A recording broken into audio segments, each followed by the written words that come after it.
Thank you. Good evening, everybody.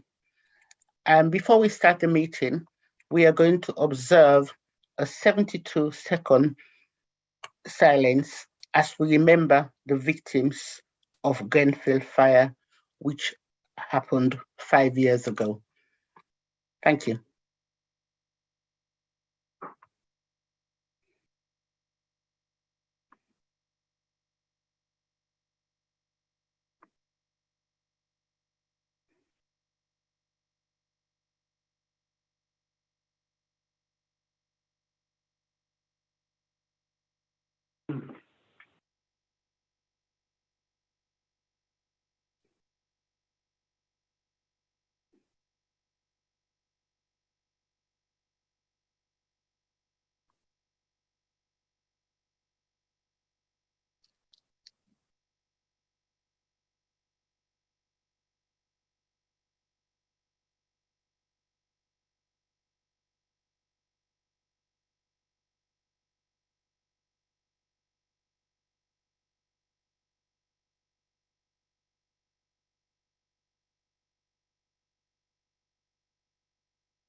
Thank you. May their souls rest in peace. Firstly, I would like to introduce myself. I think most of you know who I am. I'm Councillor Edith Macaulay, and I'll be chairing this meeting today. And I would first of all like to introduce the cabinet member for Civic Pride, Councillor Eleanor Stranger, and her portfolio covers equalities, diversity, voluntary sector, and she is at the Zoom meeting today. Obviously, she will be observing the meeting. I would also like to welcome our new councillor, Councillor Slavek Sispasti, who is now a councillor for Lavender Fields. Welcome, Slavek. You're very used to this meeting, and I hope you'll continue to enjoy it. Also to welcome Councillor Jennifer Gould, and also the leader of the Conservative Party, Nick McLean. Welcome, Nick, as well. It's good to have you both at the meeting, and I hope you will enjoy the meeting and have an insight of our voluntary sector. Thanks to Councillor Mercy Skate for the last 2 years as she had chaired this meeting on Zoom, and thank you for all your hard work during this period. Also, I welcome all those who are here, including the officers, all the officers of the council. Right, so we now start with the meeting. The first item, first of all, before we start the meeting, I would like to make sure that when people want to speak, they should raise their hands up or put it in the chat. And I think, Everett, can you give me, just in case I don't see people, because sometimes it's very difficult when it's on Zoom. We start off with agenda item number 1. Are there any declarations of interest? Can I take it? There's none? Right, thank you. Are there any apologies for absence, Everett? Yes, I have a few. I've got Mrs. Shah from the Asian Diabetic Support and Awareness Group, Salim Sheikh from the Pakistan Welfare Association, Mr. Shah, Pakistan Cultural Association of Merton and Wandsworth, and also our Chief Executive, unfortunately, Hannah Doody, is not able to attend this evening. Right, thank you very much. We move on to the minutes of the last meeting. I think that was held on the 23rd of March this year. Can I take it that, can we do page by page 3 of 40, and see if there are any matters arising? I'll take it with any matters arising. 3 of 40, 4 of 40, 5 of 40.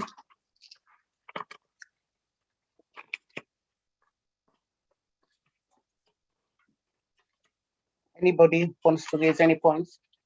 6 of 40. 7 of 40. And finally, 8 of 40. Any matters arising from the minutes of the last meeting? Speak now. No matters arising?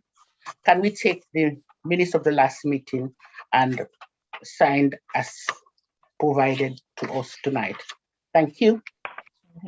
We start off with the first item on the agenda, which is on climate change. Agenda item number 4, and Amy Mallet, the Climate Engagement Officer, will be giving us an insight on this item. Can I ask Amy to join us? Good evening, everyone. Good evening, everyone. Hi. Hopefully you can hear me okay, Chair. We can hear you. Yes, I can see you. I can hear you. I think everybody can. Wonderful. Great. Thank you. Are you happy for me to share my screen with you? Would that be easier? Yes. Okay. That's fine.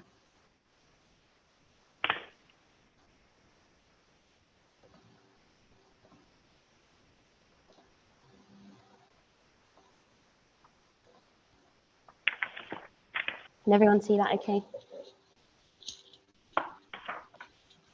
Yes, Amy, thank you. Fab. I'll get started then. So good evening, everyone, and thank you to the JCC for inviting me along this evening. I wanted to talk to you all a little bit this evening about how the council can engage more minority ethnic organisations and residents in climate action across the borough. So I'll start just by outlining a bit about where the council are with our sort of targets and policies on net zero. So just as a brief overview, I'm sure some of you are quite aware of this already. The council do have a net zero by 2030 target as an organisation, so that's to reduce emissions across our estates, across our fleet, and bring our emissions as an organisation to zero. But we do also have a net zero by 2050 target for the whole borough, and that amounts to 98% of the borough's emissions. So actually achieving that ambition is going to be a massive collaborative effort between residents, businesses, community organisations, and of course national government as well, because a lot of the larger interventions that we need to reduce emissions and to prevent further climate change really require quite significant central government funding. So in terms of the climate strategy and action plan that we put together back in 2020, the precursor to that was a climate survey consultation report, and that fed into the strategy and action plan that we have now. And with regards to the engagement of Black, Asian and ethnic minority residents in that consultation, it doesn't match obviously with the demographic makeup of the borough. So 87% of residents who responded to the consultation identified as white, British, Irish or other. Whereas obviously we have sort of around 37% of residents in the borough who do come from Black, Asian and ethnic minority backgrounds. And this is identified as quite an issue across the UK and in London as well, that those residents from minority ethnic backgrounds and also more vulnerable residents in sort of lower income households are actually going to be the ones that are disproportionately affected by climate change. So residents might be living in areas where there's slightly higher air pollution. There might be poorer housing conditions. But ultimately, the issue is an equity one and a vulnerability question as well. So just to give you some sort of context on that, this is a climate risk map that the GLA, Greater London Authority, put together quite a while ago. They update it regularly. But you can see in Merton that towards the sort of east of the borough, there are these patches of higher climate risk. So this is risk to both flooding and heat stress. And yeah, apologies for my sort of insufficient ward level geography knowledge because I've only been here for a short while. but I believe that's around sort of Figs Marsh and the Cricket Green area, as well as some other wards in Merton as well.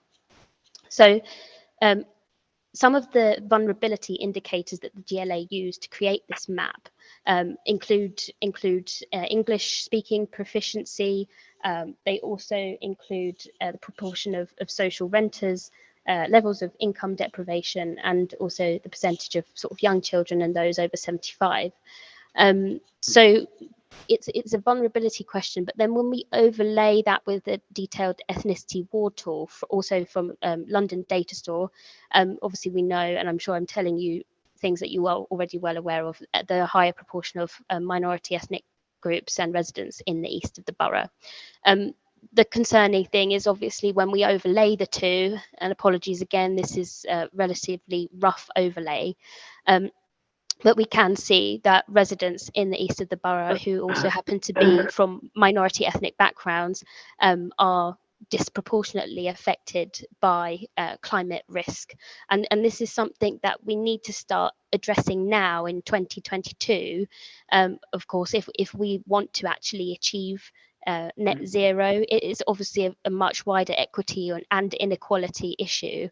And really we need to address it so that we're not perpetuating existing inequalities, but that we're also making sure the costs of achieving net zero are also shared equally, well, not equally, that the people who have the most can contribute the most to reducing emissions, and that vulnerable households aren't left with a huge cost to upgrade the energy efficiency of their home, say.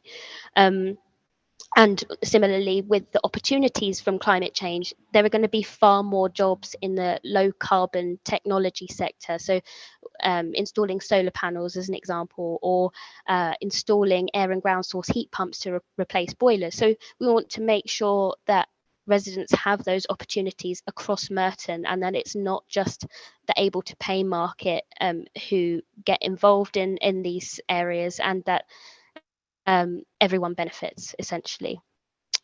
So really the main reason for coming to speak to you all today, I think, is just to get this idea sort of embedded, that we want to address climate injustice in the borough to achieve net zero, and that to do this we really want to improve our engagement with Black, Asian and minority ethnic organisations and residents in Merton, because you can quite plainly see from our previous consultations on the topic that we're not quite hitting the right mark.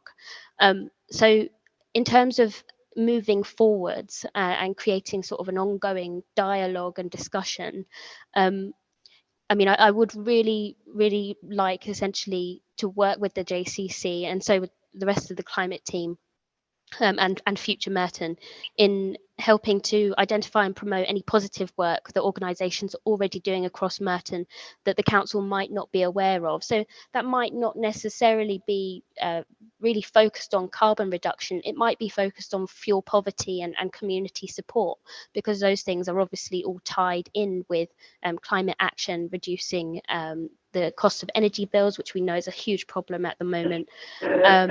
So working with the JCC to identify and promote any positive work, and then also to work with the JCC to identify ways of improving engagement on climate action, as well as identifying barriers to action. And then beyond that, I think the hope is that by creating this ongoing dialogue with the JCC, that eventually we start to develop more projects with Black, Asian and minority ethnic groups in the borough to reduce carbon emissions, but in a way that really speaks to residents, resonates with residents.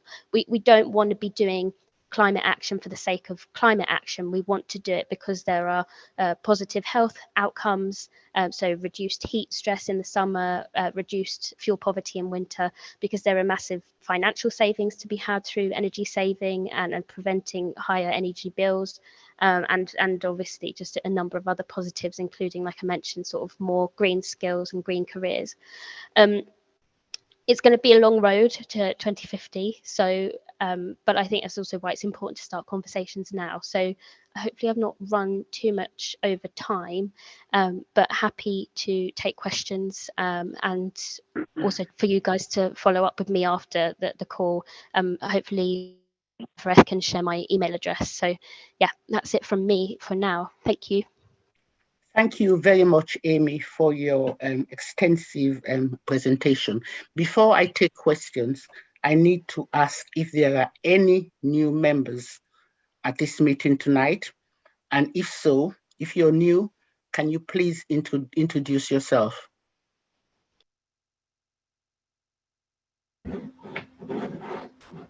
Any new members from the voluntary sector? My name is Alberta Mills, and I'm new. It's my first time coming to this meeting. In fact, I just had notice about 5 minutes and decided to join. Right, so where are you coming from? I'm from the Ghanaian Catholic group, and I also work in the union, Inequalities. So I'm here on two areas. Well, yeah, welcome to this meeting, and it's good to have you. Anybody else? Right, the way in which I'm going to take questions will be, priority will be given to all our voluntary sectors, for this meeting on the agenda. And then I will take councillors after that, because I want to show a bit of fairness to our voluntary organizations, to let them know that we have to listen to their views. So are there anybody from the voluntary sector who wants to ask a question on the presentation which has been given tonight? Can you see anyone, Everett? No. I think Alberta's got that. Okay, carry on then. Yeah, Sorry, I just want Mr. Dr. Jim. Aru's hand is up. Dr. Aru's hand is up. All right. Sorry, I didn't see. Dr. Aru. Okay. Are you able to hear me? Yes, we can hear you. Thank you. Okay, I want to ask Amy, now what will be the difference in the cost for, say energy saving? That means gas and the electricity. If I have a gas heating and if I want to change it to electricity, then how much is going to cost, or what will be the difference? Can we take another question? We do it in threes. Any other question? Albuk, you've got your hand up. Do you want to ask a question? If not, do you want to put your hand down? Reverend Hananel. Albert? The lady Albrook was before me, wasn't she, Madam Chair? Oh, well, I was waiting for her to speak, but she hasn't. Is it me? Yes, Yeah. I just Okay, mentioned I your didn't name. hear my name. I'm just waiting. Thank you. So first and foremost, I've just joined, so I'm really not, into the main reasons why I'm here. But I want to find out how you are reaching out to the BAEM people whom you want to engage with, because if they are not here, how would they make that impact? Have you contacted people who will be able to make a difference in this consultation or meeting that you are having? In what way have you done? I'd like to know. Thank you. So that when you are making decisions, the impact is fair. Okay, thank you. Reverend Hananel. I think it's more or less along the same lines. I was going to ask you, what have you done so far, and how are you, apart from JCC, how are you going to approach these communities? Right, can you take the questions, please? So on the first one, so the difference between gas and electricity costs, I certainly won't be able to give you anything specific, because that will depend not only on your energy supplier, but also the type of housing you live in. So what the energy efficiency of your home is in the first place will play a significant role in dictating what your energy costs are. I could perhaps go away and find an average and try and find an average saving. But I will certainly have to pick that back up with you after the call, if that's okay. Thank you. What about the second and third question? On the second and third questions, so just for a bit more context, I have been at the council for 3 months. So it's a brand new role, so as a climate engagement officer.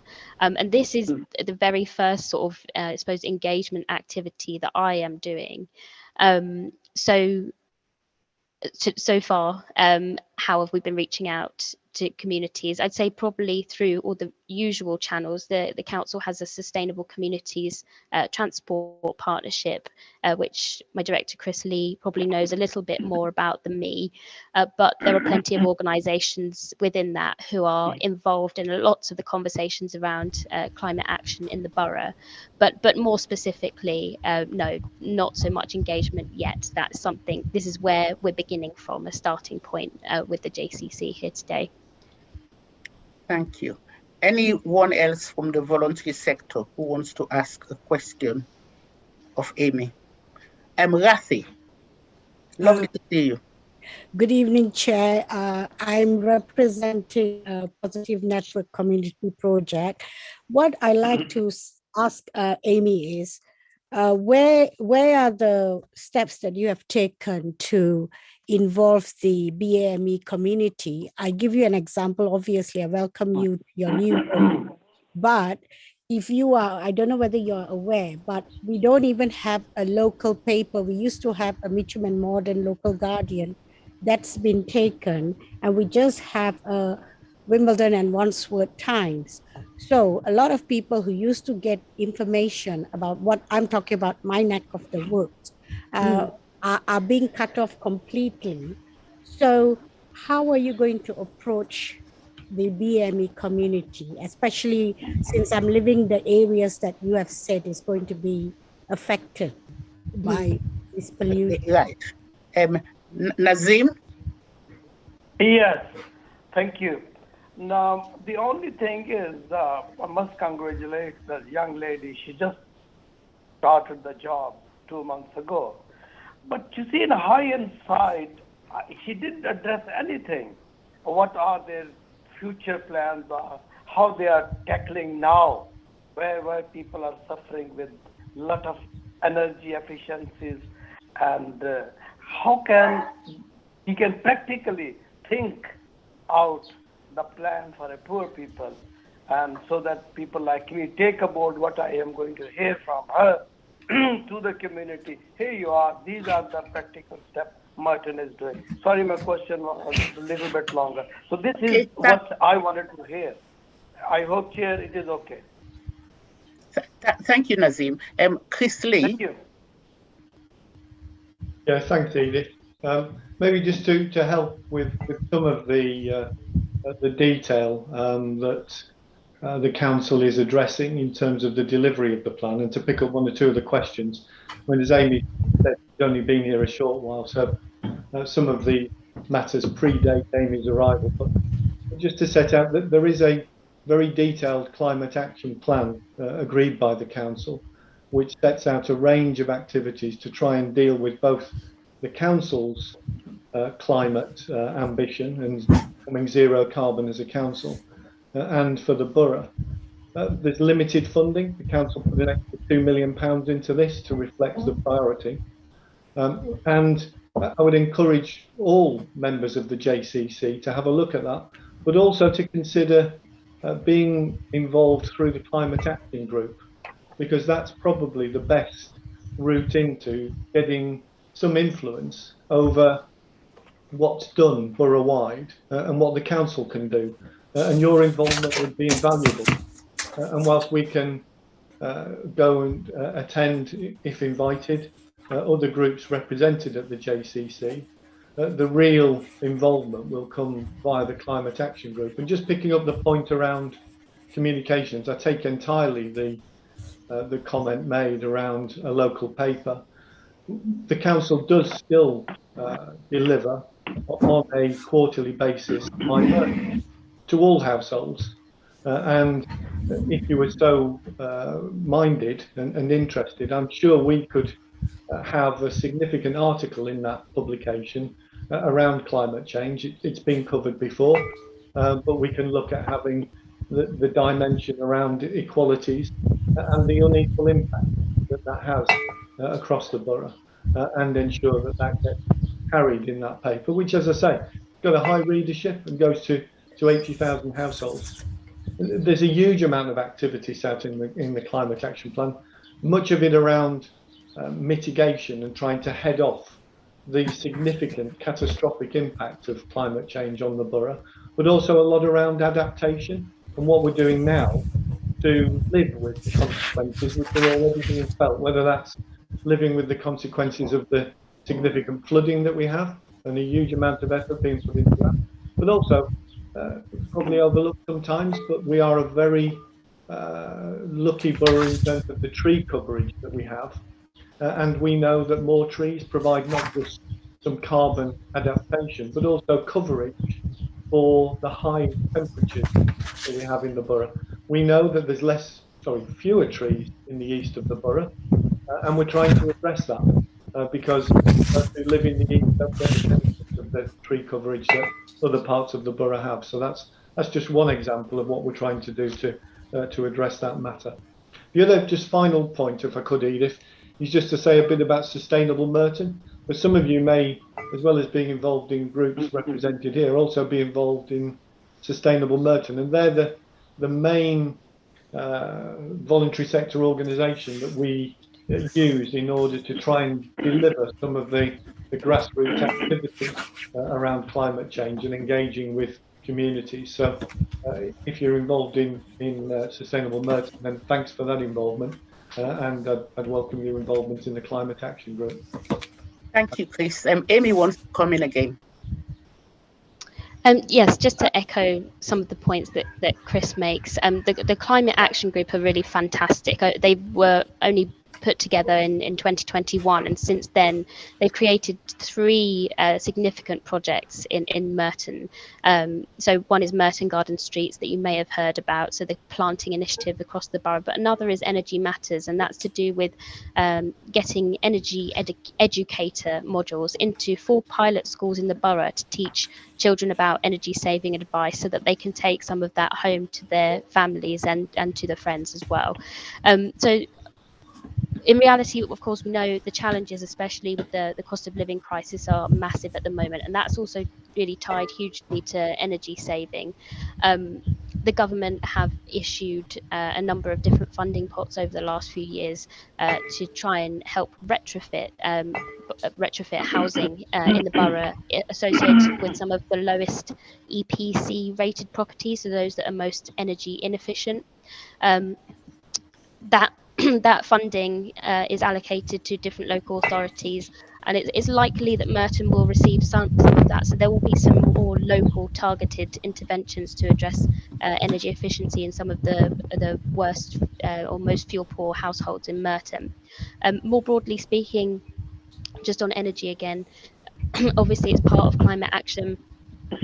And there is a cost of living crisis webpage that will be going live tomorrow, which will outline a lot of the work that the council are already doing to issue fuel poverty advice and support emergency funding for residents and a number of other initiatives as well. So I'm not saying there's any silver bullet solution, there's no catch-all, but a main point of the meeting today was just to start bringing this topic up with you all and to get suggestions from you all as well about actually how we can engage with minority ethnic organisations in Merton better.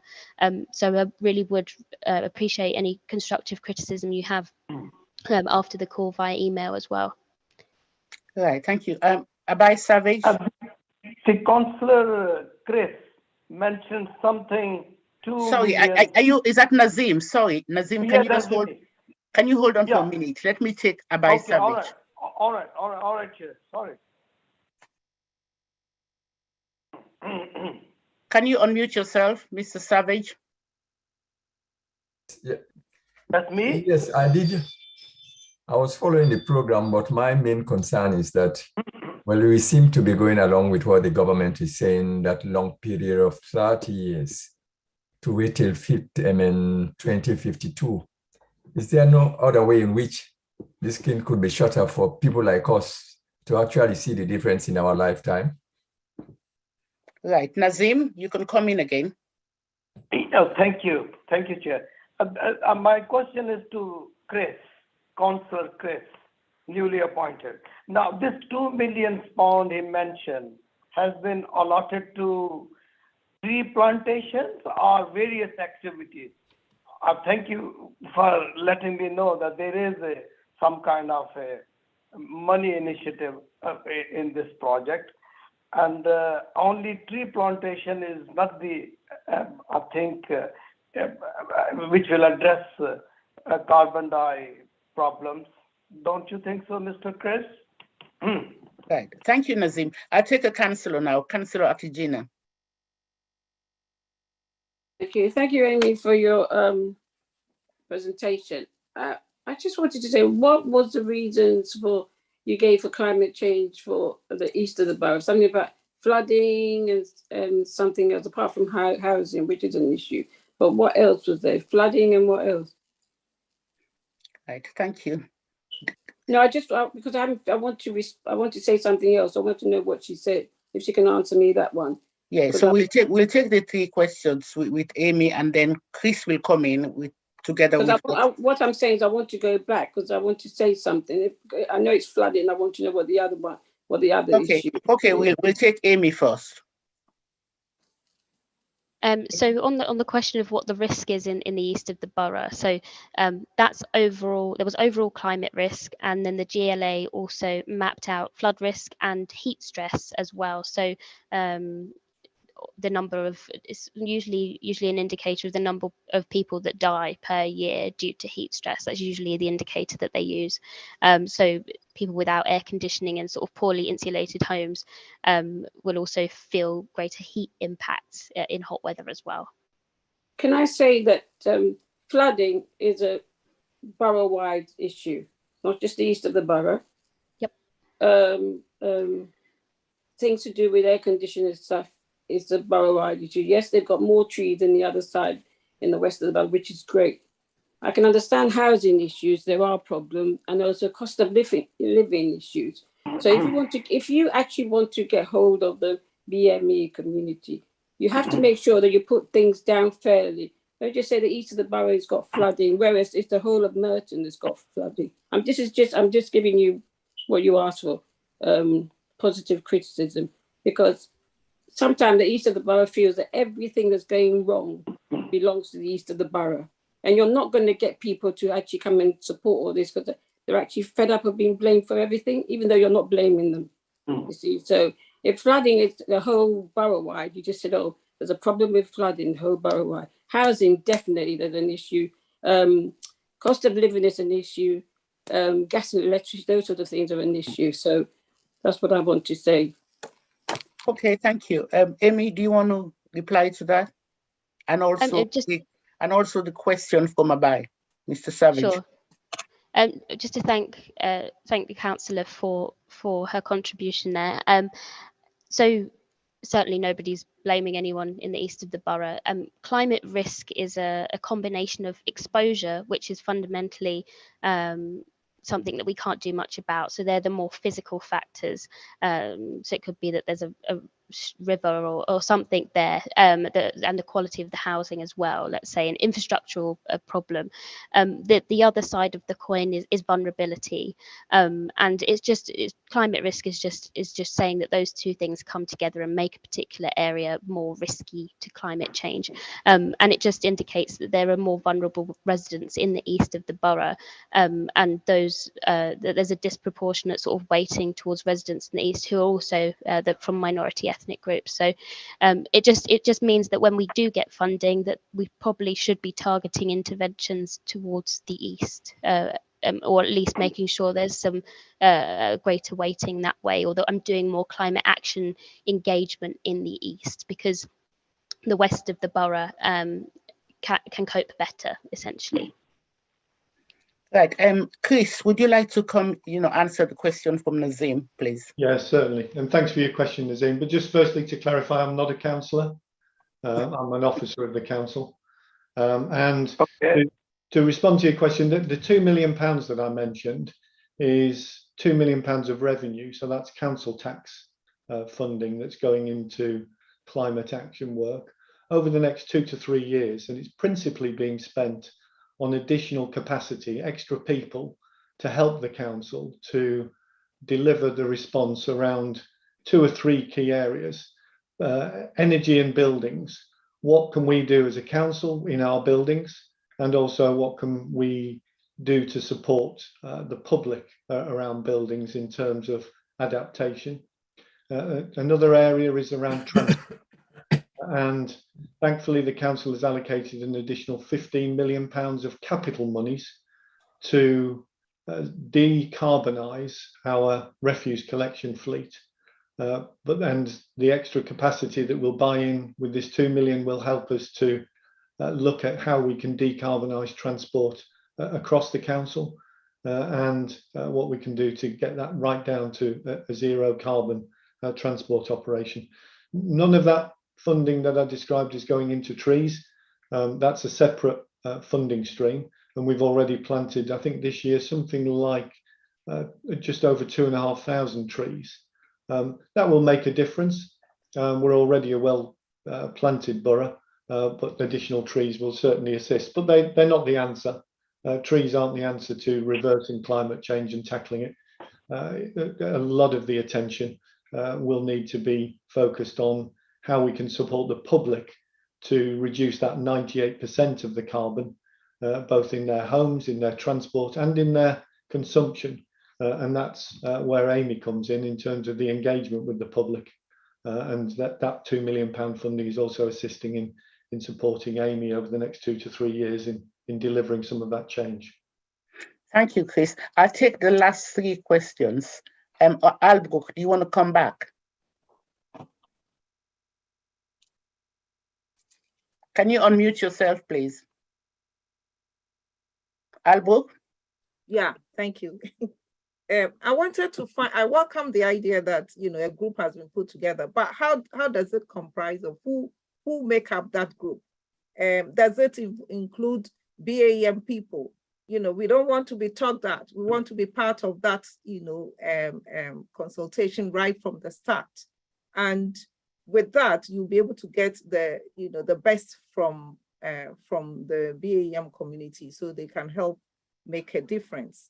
I just want to know right from that start how the composition of that group, which is delivering that funding, and what are they going to do? Have you done any survey? Because BAM people are normally, we hear, are disproportionate in housing. They put them in housing that is not good enough. They are the ones who suffer a lot more from the climate change, the house, cost of living and everything. I just want you to give us a breakdown next time when you come, composition, how is that being acted on and the impact that is likely to have on BAM people. Okay, thank you. I've got Bo, and I think, did I see somebody else? Floyd? No, it was just... Can we have Bo first? Thank you, Chair. A quick question from myself is, the inequalities in terms of climate change are not just seen in Merton in terms of an east-west divide. We also see it globally. So my question is, how are we ensuring as a borough and a council that any reuse, recycle, ethical, any disposal? So for example, when you change your fleet of refuse trucks, that any of that disposal is ethical and doesn't end up problem taken from the developed world and end up a problem for, say, where we find that lots and lots of things just end up being dumped and then become a problem of countries that do not have the resources to be able to deal with them. Right. Floyd, Blake, do you want to ask a question? I can see your hand up. Is your hand up, Floyd? Can you hear me? No. Okay. I think, Amy, would you like to answer those two questions, please? Thank you. So I can answer the question on the makeup of the climate action group right now. I don't have to come back for that one. So I work very closely with them. We have regular meetings, often weekly. And at the moment, the group is comprised of I think 7 or 8 residents in Merton. Absolutely anyone can become part of the group if they're interested and can commit around 12 hours a month of their time to working with the group to come up with carbon reduction projects. So it's an exciting group to be a part of. In terms of the BAME makeup, we have I think 2 residents from ethnic minority groups involved in the group at the moment, and obviously that, you know, we would like to generally grow the group further anyway and make sure that that's representative of Merton's residents.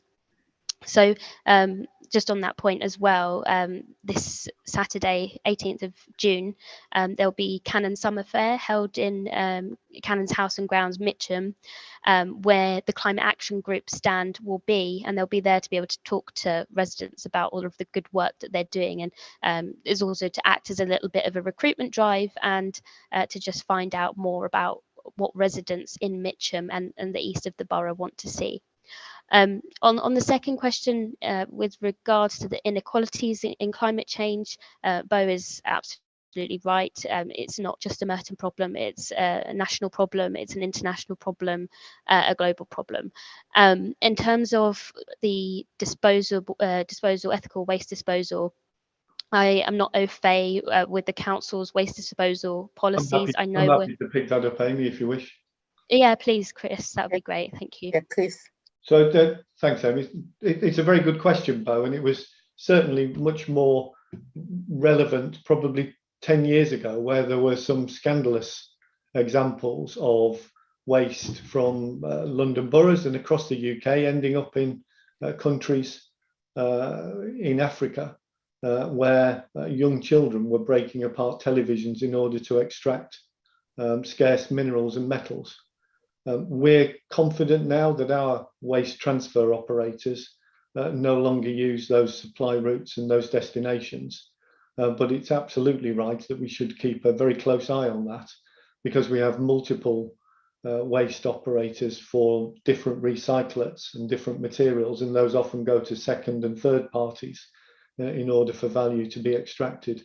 So we need to ensure that that is not the case, and that those contractors ensure that they are applying the best possible ethical standards in the recycling of those goods. Thank you, Chris. Floyd Lloyd is having internet problems, and I think I will ask him to put some question to Everett, and Everett will pass it on to you, Amy. I think lastly, I will take Grace, finally. Oh, good evening. So my name is Grace. I'm from Akuta Centre for Learning. We provide free education to children within our community, but particularly targeting those from a more deprived background. So thank you, Chris, for your comments on, disposing of, our waste. I think very important to perhaps revisit the anti-slavery policy of the borough, because I think one of the things we really need to be mindful is clothing and how that's been dumped on a massive scale on the shores of Africa. So that's just on the side. But I had a very quick question to the previous speaker. Sorry if I can't remember. Amy, thank you. You just mentioned about the Cannons events that's taking place, and that sounds very, very exciting. But how do we find out about this? That's something I'd love to promote on my platform with my community, and I have not heard about it to now. And also, would that mean that the Cannons Cafe will also be open at the same time to support that event? That'd be really fantastic, because many times we walk past it and it's still not functional. Thank you. Amy? Yeah, so the Cannons event was something that came into fruition, I would say, probably 3 months ago. So it's been a relatively quick turnaround kind of event. The Cannons, I'm sure you're aware, Cannons House and Grounds has had a massive upgrade thanks to National Lottery funding. And so that's partly what's paying for the event, and it's going to be a really good family fun day out with lots of free activities for kids, but thread throughout the day are going to be lots of activities where residents can get involved in climate action. And I say that in the broader sense of the word because there'll be stalls from energy efficiency advice from the likes of Crew, who are local partners. There'll be bike repairs. There will be upcycling and repair workshops actually held in the cafe area, I believe. So yes, the cafe will be open, and there'll be lots of food and drink as well, and live music. So it should be a really, really good day out. In terms of promotion, there have been it's gone out in a few of the council's newsletters and a couple of times on social media channels as well.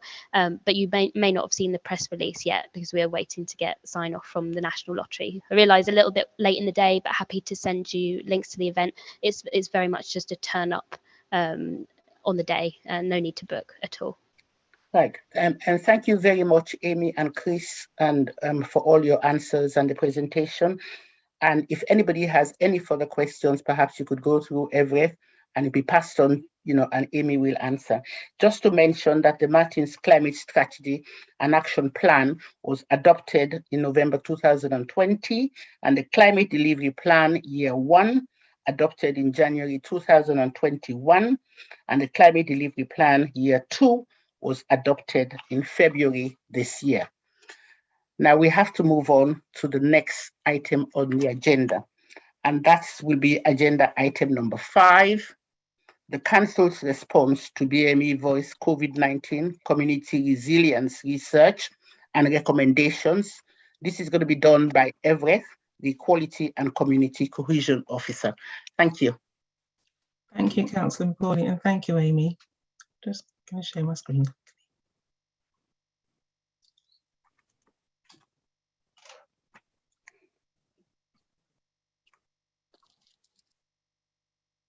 Sorry, just 1 second.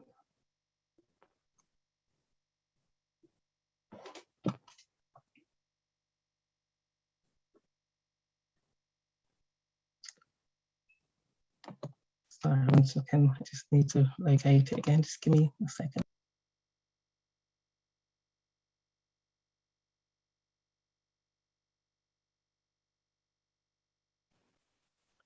Just to say that I've posted details of the Cannons summer event in the chat. If people want to click on the link, you can find out more about the event that Amy was talking about. Yes, thank you, John. I've just seen that. Thanks so much. Everett, are you there? Yeah, sorry, I'm here. Just sorry. Can you see that? Yes. Yeah, okay. Right. Well, I've been certainly facilitating this JCC along with Councillor McCauley, Councillor Skeet and others and yourselves for many years. And it seems that over a period of time, it's the same issues that are coming up. And when the pandemic hit, what became very clear nationally was that certain communities were being really adversely impacted by COVID-19. And in the borough, officers were keen to support and also find out what was happening, how we can make sure that we didn't have that disproportionate impact on Black, Asian and minority ethnic residents in the borough. And so what was done, myself and Barry's actually on this call as well, but Barry from Public Health and John Dimmer from the policy team, we jointly commissioned Black, Asian, minority ethnic voice to do a piece of insight work. Now, I should have started by thanking, first of all, Hannah Neal and all the support she got from the other organisations that she works with, all her colleagues. Many of you on the call tonight, it was a fantastic piece of work that has been done. And the aim tonight is just to talk to you a little bit about what the council wants to do and how we want to work with you going forward. But the approach was to not get an expensive consultant from outside or come in, talk to people and end up giving us something we can't work with or we've had before. We really wanted to listen to our community and do that outreach work and really understand what was happening, how we could build resilience in the community as well, and use the information that we glean to improve our services going forward. And what you have in your agenda pack tonight is the report that summarises the main issues that were identified and the approach taken, and Appendix 1 has the detail. I would urge, if you haven't had a look at it in detail, to go through that, because over the months going ahead, we will be revisiting it and working on it. But the approach taken was to use the strengths and the skills in the community and take a bottom-up approach. And Hannah was very keen to use the sort of, this is for Black, Asian, minority ethnic people. So in terms of the various cultures out there, for instance, one tells another, and that way you spread the message and you get people involved. And that was the approach.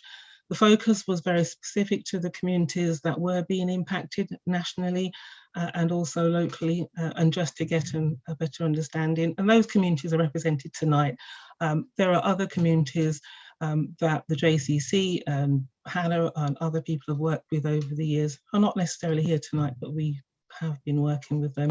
And the scope was so that Hannah was able to, with the consultant she used, was able to amend the scope to fit what the local issues were. And I think because of that, we have had a very insightful report. The report was actually published last year in June 2021. And during that time, we hadn't sort of sat back and done nothing. Work has been taken place, but what we've done as a council is responded in detail to each one of those recommendations outlined in Appendix 1 has something against it to say this is what we're committed to do. And a number of them are going to require a joined up approach and us not just coming and talking to you, but really listening and getting those ideas, especially around intergenerational work, some of the sporting things that were mentioned, just bringing communities together and empowering communities to challenge the statutory authorities a little bit more, I think, become critical friends and also be a voice to design services that fit the needs. The findings, I don't think any of us were particularly surprised by some of the findings because, as I said, as a JCC, all of those issues had been discussed in the past, but what we got was a new insight and just ideas, people wanting to come forward and wanting to help to make the changes. There was a recognition, first of all, that systemic racism, it's there in our society structurally and it's filtered through right down to councils, across the council. And I think that the job to do now is to understand how these, well, we understand how these things have happened, but use the resources at our disposal to really work to change things. And a lot of that is around really understanding the cultures and the different experiences people have. It shouldn't be because you're born a certain colour that your outcome might be less than someone else who's born white. That's just not fair. In terms of the findings, there was disappointment and a bit of anger that a lot was promised around East Merton, certainly around the Wilson Hospital, and things hadn't materialised. It really is now time to sort of stop talking and actually deliver. But as a council, as I said, we were quite proactive in terms of wanting to engage local people to do this work. So we welcome the opportunity to take the recommendations forward. The recommendations were summarised as health, education, employment in general. But in a nutshell, what they're challenging us to look at the structural racism that's been there, the structures that we have, to make sure that communities really have resources and can get involved, communicate what is there. I mean, we've got examples of things that we could get better at. We do some good things in the council, but I think we need to be able to demonstrate how your voice has made a difference. So it's a learning curve for us. And I think the JCC is a good mechanism to challenge us, and also help us to help you to help yourselves, which is what people want. Nobody wants anything handed to them. And the report says this quite clearly. There's lots of strength in the various BME communities out there, and it's just about thinking about how we do things very differently. It's got to be said that some of the health ones are actually outside the scope of the council, because they're more for what was called the clinical commissioning group, which is, I think, integrated care systems now. You know, people not being able to get a quick GP appointment, or even sometimes a GP understanding what they need. Sometimes there's a mistrust in the NHS because of historical treatment, but that's outside the scope of the council as such. But in terms of our partnership work, our Director of Public Health will continue to have conversations with her colleagues in the NHS to make sure that those issues are actually addressed.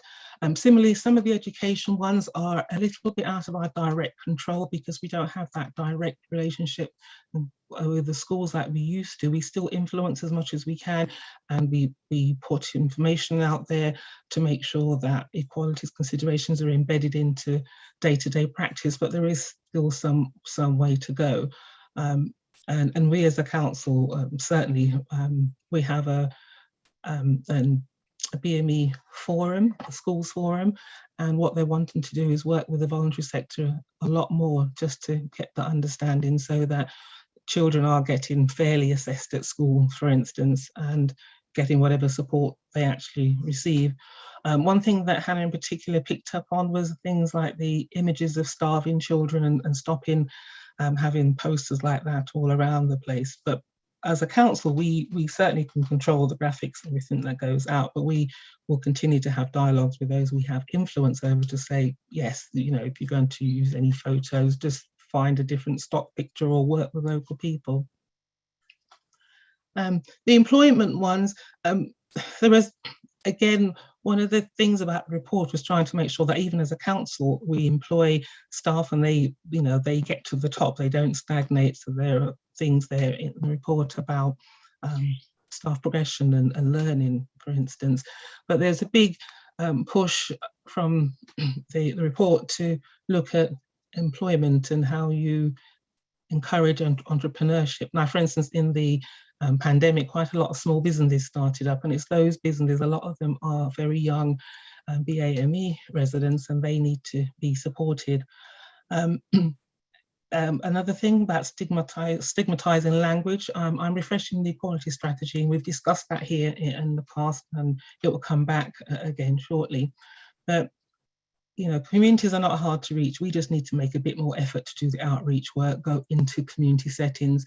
Now, COVID, we did that very well. We worked with lots of local organisations and had pop-up clinics all over the place, and that it did help to increase vaccination rates, for instance. But I think we just need to do that a little bit more. Things like the fair that's happening on Saturday. All departments of the council in the future need to start to go into some of these events and just really doing just being out in the community. We understand that needed to be done. In terms of the administration, certainly the administration is totally behind ensuring that we drive out inequalities and tackle any sort of structural inequality that's there. But the administration also values sporting opportunities, and those are again some of the recommendations that were in the report, and intergenerational work. So some of the recommendations you'll see in the appendix, they're not dated, not because we're not going to do them, but because there's still some work to develop projects, because most of those recommendations are just sort of discrete projects in their own right. So in terms of what we've done so far, it's been a year, but during that year, the senior leadership team have certainly considered each of those recommendations. Myself, Chris Lee, as the corporate management team representative, he chairs an internal officer group called the Corporate Equality Steering Group. I'm a member of that, and so is John Dimmer, who's on this call. And we have staff from across the council looking at key issues, and this report was taken to the senior leaders in each department management team has had a look at the report and the recommendations in detail. I also went to their management team meetings and talked through what the recommendations mean and how they could possibly work differently in the future. I mean, alongside this as well, we've also had very extensive engagement from the Your Merton, which became Merton 2030 project, and also the program, also the Transforming How We Work with Communities program. That again is us going out to understand a little bit more of what people want. And yeah, so we've been doing quite a lot of engagement, but at the senior level, and also our corporate management team have now signed off the action plan that's in Appendix 1, which shows that the council's committed to delivering against those recommendations.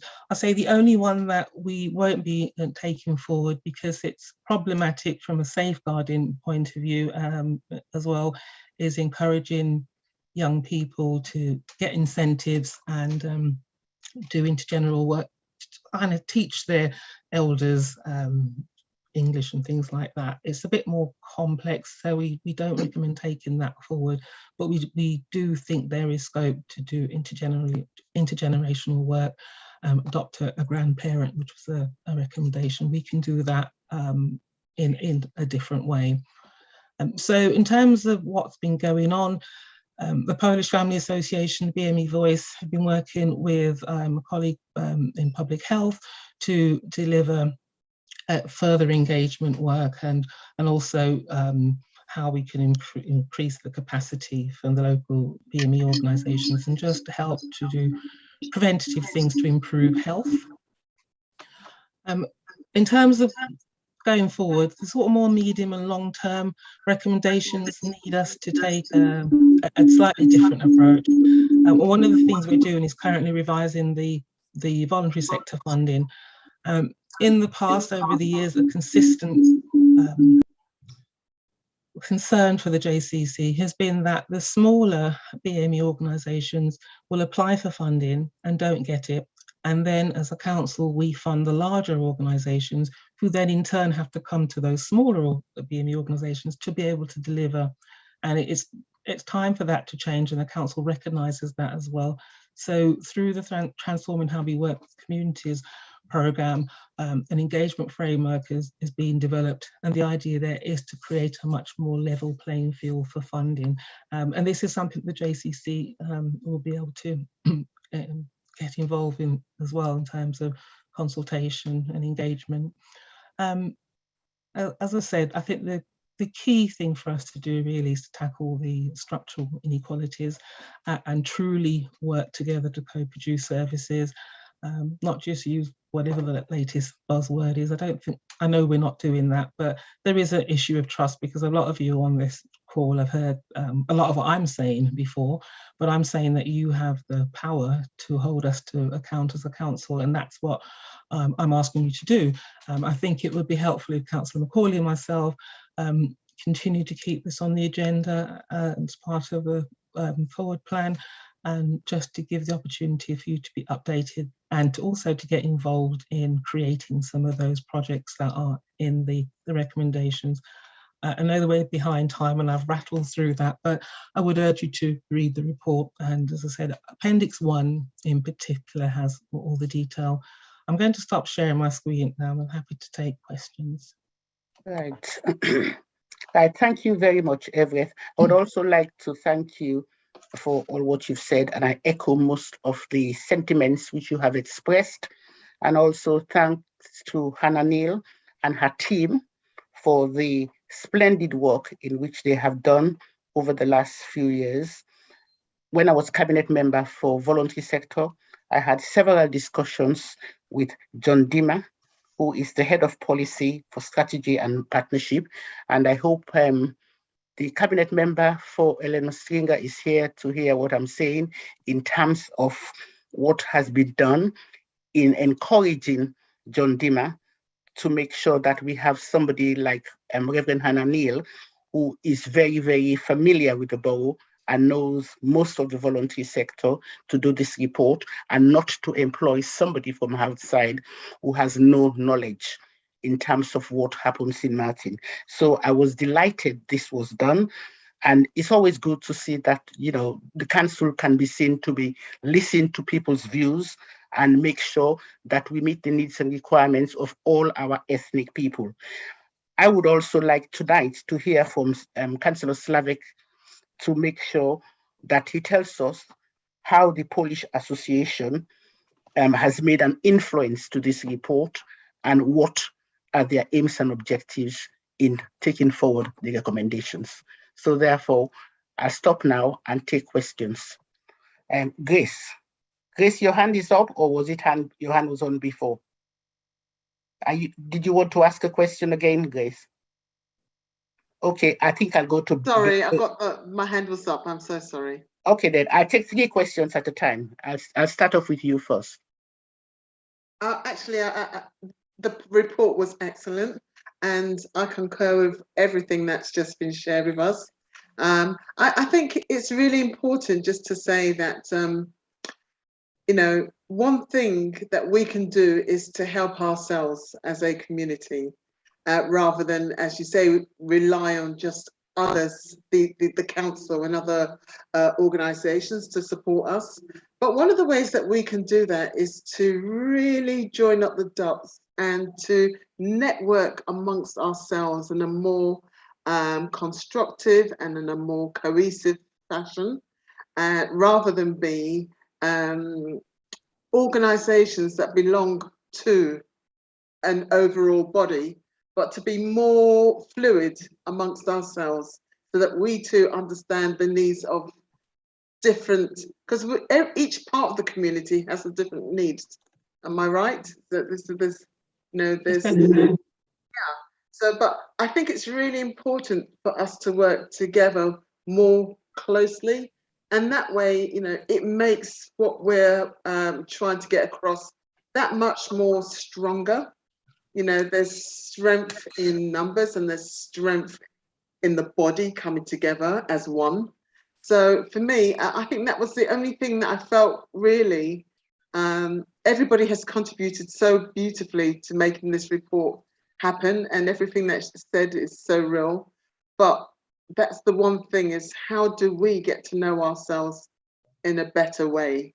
So it's not just the Caribbean community doing their thing and the Polish community, but or the Asian community, that all communities, you know, we become a stronger body together. That's it. Thank you. Can I have Bo, please? I'll take 3 questions at a time. Bo,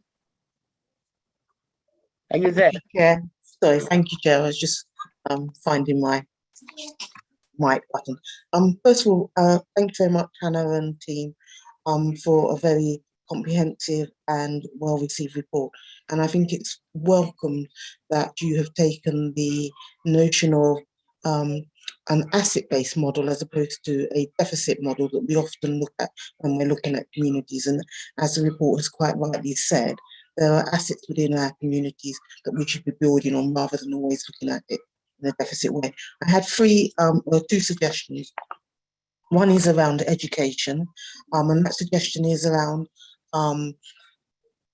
Black racially minoritized governors, and the council supporting through their ability to place local authority councillors within schools, a programme of Black and racially minoritized governors being trained and placed within our local schools, strengthen school leadership and give school leadership a greater diversity than it currently has. And my second suggestion is around my second comment or suggestion is around the strategic partnership fund, which I know is currently being reviewed, and that is whether or not when that fund is being, when applications are going to be reviewed, whether or not that we can ensure that there is a so one of your Race Equality Network members or another representative from maybe BAME Voice, who sits on that panel that reviews the strategic partner grants, to give some assurance to the wider community that there is some cultural competency to the review process. I'll take one more. Can I take Councillor Slavic from the Polish Association. Thank you, Chair. Thank you, Hannah and the team for a report. I will echo comments from colleagues. It's very well written and recommendations are spot on. I think it's time to make the changes, and we are on the right path. So once again, thank you so much. Thank you. Everett, do you want to come in now, please? There's Albrook has her hand up. I'm doing 3 questions at a time. Okay, well. Yeah, I want to echo what Councillor, the last speaker has said. Well done to the report. Just an add-on in terms of maybe a constructive comment in terms of the support that you may consider giving to the BAM community, maybe the health side of it, prevention. You could organize walks and stuff to help teach them, educate the BAM community to be more health conscious, and then in doing that, they are able to do something better for the community. One thing I also wanted to suggest was the education side, when they were saying it in maybe the Black history education, to think about a Black person who has contributed positively, whether in Merton or in the country, someone that the council would consider worthy of having a statue put in the borough, so that we can all look up with the pride and say that that person has done very well for the country or for the community. Something to consider. Thank you, Ibo. Thank you. Okay, do you want to take? I'll take, in terms of the education one, certainly, I mean, everything. Thank you for the questions. I certainly have provided training in the past to the team that actually support the school governors, and I've been to one of those forums as well. But that is something to pick up, and that's an easy one. I mean, there are staff in the borough also who could be trained to become governors, so that's something that I think we'll be happy to look at and take forward. The strategic partnership, again, those suggestions are very good suggestions, and I know in the past we have had a community rep on the panel, so it's something doable. My manager John Dimmer's on the line, he might want to say a little bit more on that. And the health prevention question, we've got Barry Causer on the line from Public Health. All of those things are within our gift, not even without this report and the recommendation, because we already know these issues. These are things that we've got in action plan somewhere, but it's making sure that we're doing things consistently and we're being proactive.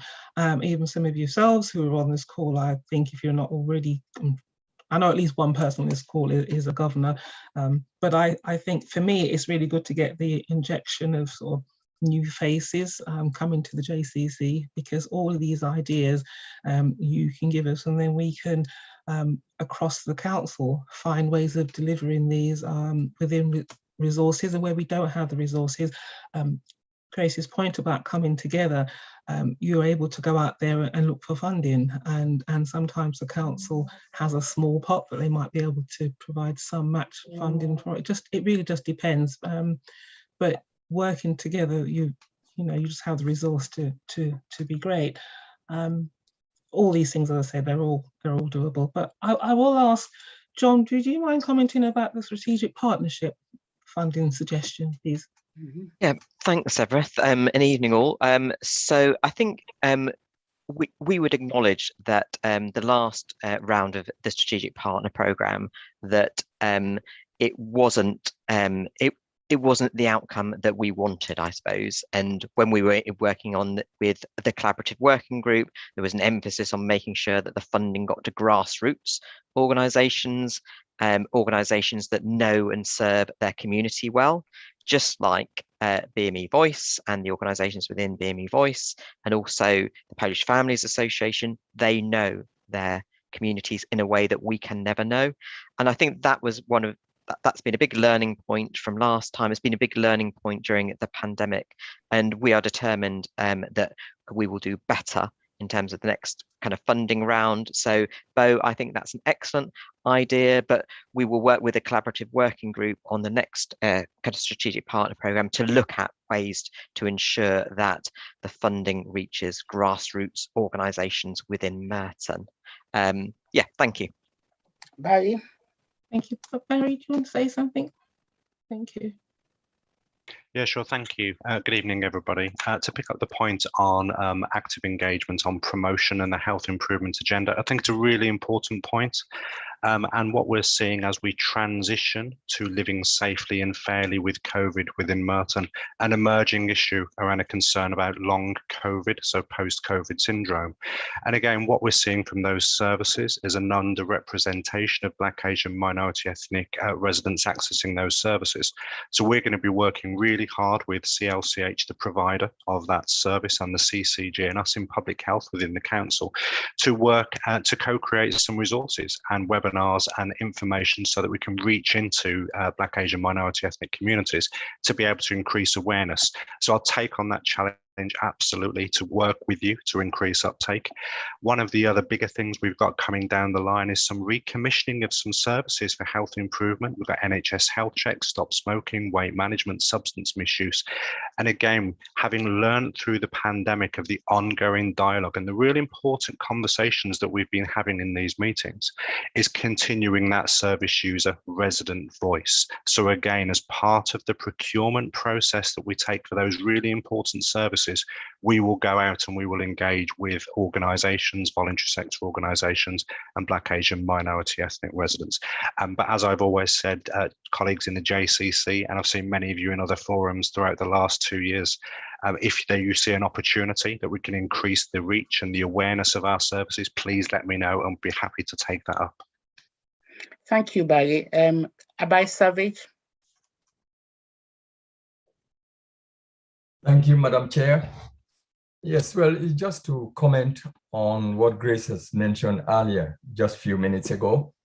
Of course, we are aware that the voluntary groups that make up BME or whatever group what we want to call it, is not homogeneous. We are different in all aspects, but this is what the BME is all about, to say, more or less to say, I agree with what Grace has said, we need this partnership, we need to work it together. We shouldn't just say because it's BME and then we have some other organization splint, do this, do that, whatever. We need this togetherness, because it's only when we are able to be together as one organization representing the BME, representing all the ethnic minority organization, that we have the strength to be able to attract funds and to able to develop. But this sort of division, which I've been seeing or hearing about, certain groups forming their own objectives and whatever, to me, I don't think it's conducive to the growth or the strength for us to be able to apply for funding into any big organizations. Because, for example, let me be direct.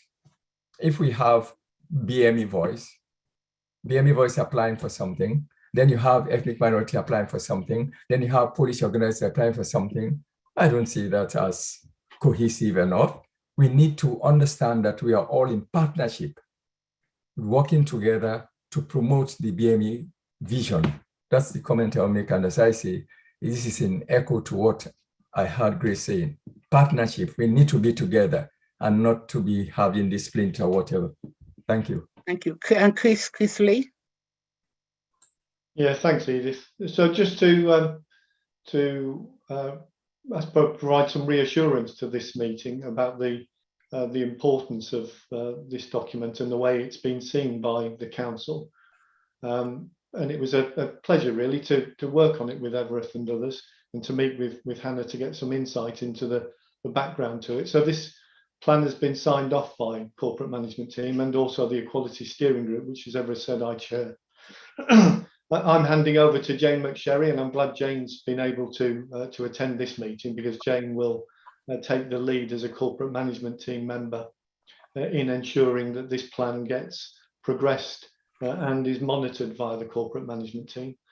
And it's also worth saying that the findings and the recommendations and the actions really chime with a lot of the emerging priorities in the new administration. We've been working over the last 3 to 4 weeks with members around those priorities. And there are 2 particular areas that I've just mentioned. One is around the Borough of Sport. And I know that was a big issue when Everett and I met with Hannah around the unequal opportunity around access to sport and the way it's promoted and the way in which we engage. And that's going to be a big push in the work that we're setting out. And the other one is around business. And we've already started to get some traction there. And there's a new award in the Merton Best Business Awards around diversity. And I'm hopeful that that next year will be a best BAME owned business, Black, Asian, Minority, Ethnic owned business in the borough, but also a lot of emphasis in the plans that we're developing and working with the new administration around how we can use our leverage, our powers and our convening powers to support and encourage financially and otherwise Black, Asian, Minority, ethnic led business right across the borough. Use shop premises that we own in order to support that, but also in the work that we're doing with South London Partnership and the Knowledge Exchange around small workspaces in the Cannons and in other centres to help support those startup businesses, those 1 or 2 people. And we hope that over the next year, you'll see a real difference there. But just to give you that reassurance, Chair. Thank you. Yeah, thank you, Chris. Councillor Akijina. Thank you. Thank you, Chris, for that. You've just made my day about the business, the awards for the Black and ethnic minority business, because all the ones that have been going on, hardly any of them are told about it or turn up. I've been trying to push this for quite some time, trying to encourage them to apply for these awards. So I hope we do concentrate on them, because there's some really good businesses out there doing very well and making a lot of money for Merton. So sometimes it looks like they've been overlooked. So that's great, thank you. And also I want to say that fantastic, well done, Everett. Everything's great, but I hope we actually carry it through. You know how I feel about things like that? We just don't talk about things, we pretend to. Let's make sure that we see it through. Because you know me, I will nag. Chris, it's Right. Thank you. Everett, do you want to take the question from Abai and also Agatha's comments? I think that I don't think there's much to add. I mean, I think the point about BME not being homogenous, first of all, as officers, that's something that I'm certainly pushing, colleagues are pushing, and the quality strategy will give some guidance on that, and just reminding people that BAME is not one thing. You know, we've got, you know, if I look at the screen myself, I've Caribbean background, we've got we're all different backgrounds, and we might be Black or Asian, but we are different. We have to understand that. You are right about the partnership. I can't get involved and comment on why it's happening, but I think you have the mechanisms locally to be able to come together for seeking funding. And Bo, I work closely with from Merton Connected. Bo has been very helpful to a lot of organisations over the years in terms of supporting them to seek funding and understand the process, because I think capacity needs to be built. One of the issues also is often some of those organisations are not writing applications in the way where they're clearly able to demonstrate the evidence why they're funding, what activity is going to be undertaken, what's going to be the difference. And I think there's scope to put some investment in there locally to help them that way. But your point is well made. So the challenge goes back out to yourselves as JCC members. How do you come together? John, there's not much more I can say, actually. Okay, John Dima, you want to wind up? Oh no, I just want to say on the point, I suppose this has been a very big, it's been quite a humbling experience and quite a learning experience. I think working with Hannah, working with Slavek, I think on the point of the grants and how we evaluate, it goes back to Bo's point that to exclude someone from funding because the bid is not particularly well written, is not as polished as an organisation which has got, you know, reserves of hundreds of thousands. I don't think it's down to that organisation to change. Personally, I feel as though we need to adapt, and that where someone's putting is putting forward a really good proposal, they know their communities, but maybe it's not the best written bid in the world, that we have to make sure that either through having the right people on the panel or ring fencing pots of money, that the actual funding arrives in the right place. So I think in some ways it's down to us to change. So yeah, that's much a further point on that. The structural side of okay. Rathi, just quickly, do you want to say something? Chair, because we have the whole Merton team here, I just want to ask you all whether you all can add into the fair where we talk about helping the BME communities. Now, I know it's a fun-filled day for kids and everyone, but how about having blood pressure checks? How about diabetes, information about that, victim support, hate crime, safety, online safety, mascot?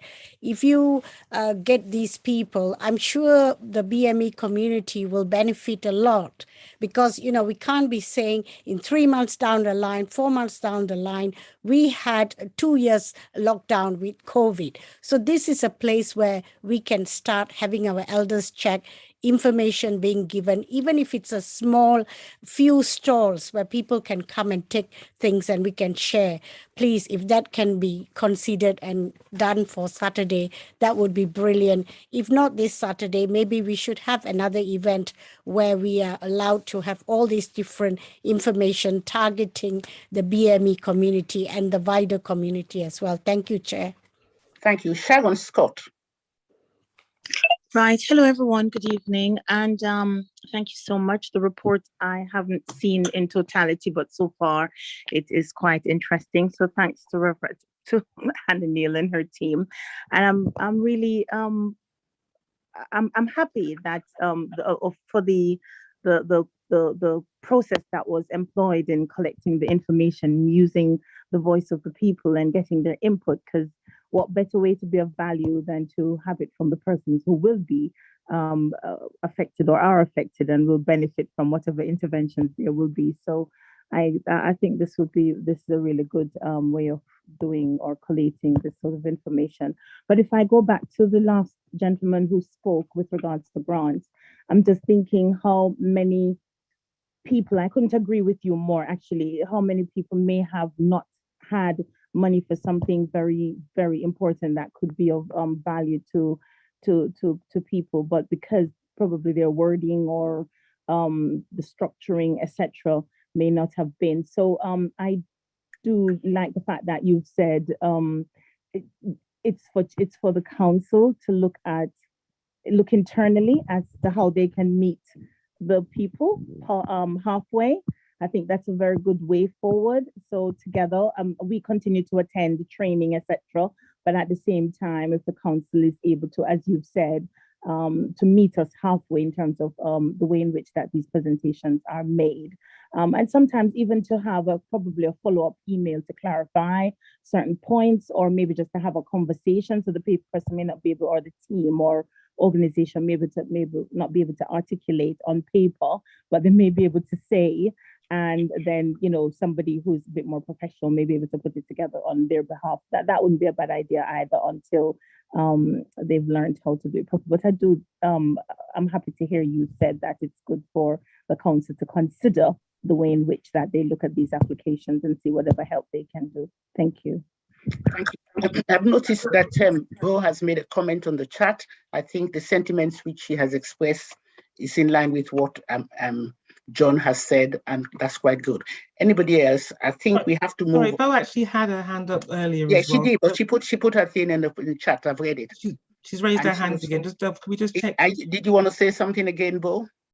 Okay. No, sorry, I've put it in the chat, Chair. Yeah, I've read it in the chat. So she was just expressing the sentiments expressed by John Dimmer, which I too is quite happy about. Now we go through to the recommendations. The recommendations in the paper is that the JCC notes the council's response to the BME voice reports, recommendations as outlined in the action plan in Appendix 1. Is that agreed? Yeah? Are we all in agreement with that? Thank you. I assume you're all happy. Now we move on to agenda item number 6, the update on phase 2 of COVID-19 Community Resilience Program. And that's we're going to hear from Reverend Hannah Neal, the chair of the BME Voice. Thank you, Hannah. Good evening, everybody. Once again, Madam Chair, I'm not going to make a long speech or talk about this because I think we need quite some time to go into the work that we've been doing with Barry, CAUSA, and with public health and with all the organizations. But before I say anything, I need to recognize with us tonight our trustees. There's Dr. Aru and Abaya Savage with us. There's part of the management committee. Edla Roos, I think, is here. And we've also got some of the organizations that took part in the work that we did. There's Grace who from Akutra, and also the Tamil Welfare Group. And Jacqueline Wilson was here with us not too long ago. I think she's had to run off. I say this because sometimes people don't realize how closely we work together. And this venture has been a closely knit community of workers. It hasn't been one person. It's been a whole lot of people coming together, determined that this time something will come out of the recommendations. And we had the pleasure this afternoon of meeting with Councillor Stringer, who's the new cabinet minister, with part of her portfolio is for equalities. And that was very good that she came to meet us. I'm not going to say a lot, but I'd like to thank the council for listening, but more importantly, for hearing the voices of the people, because this report was about the voices of the people. And I'd like to thank the council because when we started this, everybody said, oh, nothing's going to happen. You know, we've had countless reports. They've been stuck into a cabinet somewhere, never to be seen or heard of again. There was a lot of mistrust. There was a lot of anger, but we've gone through that. And I hope that the communities have seen that the council has listened, the council has heard, and the council is taking action on the points which they themselves brought out to us. So that's what I'm going to say about that. Following on from the report, and I think which is what you wanted from me, but we would really need much more time to tell you everything that we've been doing. We worked with 11 organizations looking at the wider inequalities within the borough, not just COVID, but all the things that people told us they wanted sorted out. But of course, embedded in the projects of education, of employment, all of that embedded was the COVID information. And that was the most important one. We were funded by public health. And it was really good to see that from a position of anger, of resentment, that as the projects went through, the people started understanding the support which Barry and his team, Una and Beatrice, gave in producing material which could be adapted by these organizations to make the participants understand it wasn't something that was being thrust on people, but it was some information that was given to them so that they could make an informed choice. And this was what was important, that people were allowed to make an informed choice. So really we're on phase 3 now, and we understand that there's funding from Merton Connected to bring into the pot, as it were. But I'd like, Madam Chair, finally, to thank, first of all, the council for listening, but also to you, Madam Chair, to Stephen Allen Brittis, right at the beginning who supported this work and made it possible for us to have support that we had. I'd like also to thank other councillors who were involved. Councillor Agatha has been with us, and Councillor Caroline, who also did quite a lot of work with us. And thanks also to Public Health because of the very swift way in which they acted in putting all these projects together, and all the work that was done, we believe saved countless lives in that process. So to the Policy and Strategy Partnership, what can I say? Led by John Dimmer.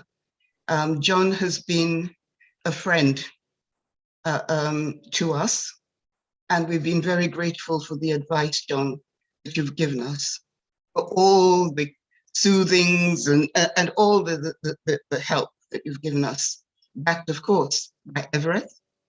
I think this is the first time we've really worked closely together with you, Everett, and it's been a joy and a pleasure to do that.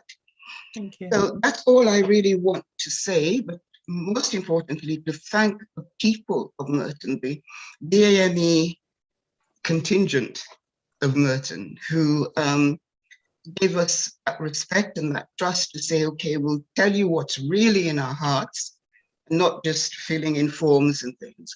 We'll tell you what's really in our heart. You go and tell them, and let's see if there's a difference.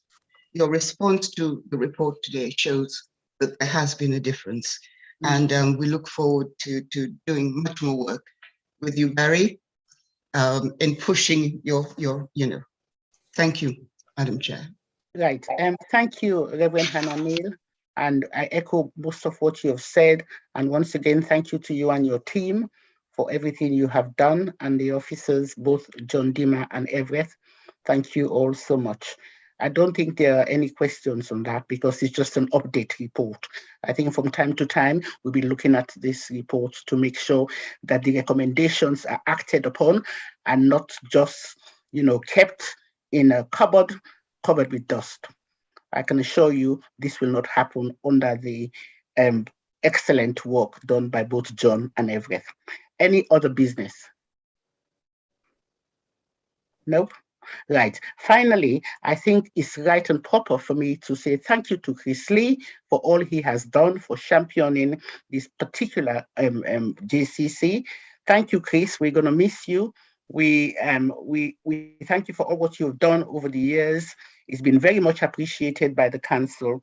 And also to welcome Jane McSherry, who's going to be the new officer. Welcome, Jane, and thank you for being here tonight. Also, my sincere thanks to the cabinet member, Ellie Stranger, who is the cabinet member for Civic Pride. I'm sure you all have heard now what Civic Pride means. And she's an excellent cabinet member. And I'm sure she has digested everything at this meeting tonight. And she'll be raring to go and make sure that she add her own, experience to the BME community in our borough. Thank you also to our two new councillors, Councillor Nick McLean and Jennifer Gould. It's lovely to see you. I'm sure you too have also digested what the BME voice means in the borough. And I thank you for your presence here, and other councillors from the other group. Thank you all. And last but not least, to the voluntary organization, thank you for your hard work. And it's lovely for you to be here today. Once again, my sincere thanks to everyone, and hope you have a lovely time tonight, or you're going to bed. Well done to everyone. Thank you. The meeting now comes to an end. Thank you. Thank you. Thank you. Thanks all. Bye-bye. Bye-bye. Good night.